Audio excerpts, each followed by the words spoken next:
Bonjour à tous. Donc, dans cette deuxième partie du chapitre sur les transformations physiques, on s'intéresse à l'énergie de changement d'état. Donc, au cours d'un changement d'état à température constante, on s'intéresse toujours à un corps pur. Si celui-ci absorbe de l'énergie d'un système extérieur, si par exemple l'air le réchauffe, si on considère par exemple un glaçon, dans ce cas-là, si le système reçoit de l'énergie, la transformation est qualifiée d'endothermique. Et dans ce cas, l'énergie thermique absorbée, elle est comptée positivement, par convention, c'est-à-dire par choix. Maintenant, si un corps pur libère de l'énergie thermique, dans ce cas-là, si le système libère à un autre système extérieur de l'énergie thermique, si par exemple il réchauffe l'air qui est autour de lui, la transformation est qualifiée d'exothermique. Alors, on associe à un changement d'état une énergie massive de changement d'état.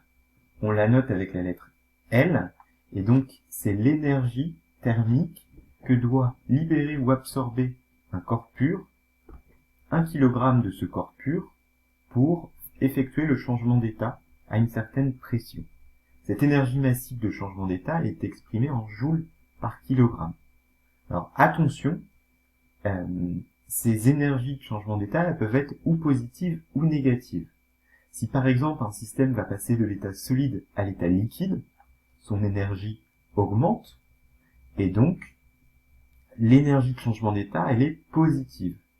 Maintenant, si un système passe de l'état liquide à l'état solide, l'énergie de ce changement d'état, elle est négative. C'est l'opposé de l'énergie du changement d'état du passage du solide à l'état liquide, c'est-à-dire que l'énergie de solidification, c'est moins l'énergie de fusion.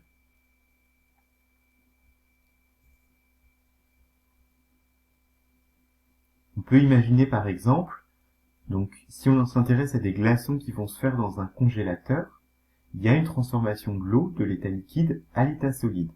C'est le congélateur qui va absorber l'énergie thermique, puisque pour passer de l'état liquide à l'état solide, il faut que donc l'eau liquide au départ, elle cède, elle libère de l'énergie à un autre système.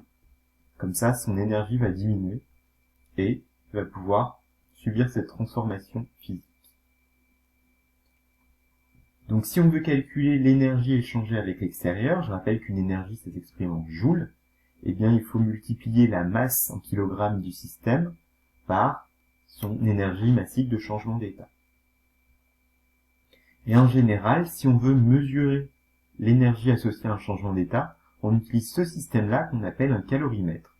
C'est une sorte de thermos qui est isolé avec l'extérieur et qui permet de mesurer une énergie de changement d'état.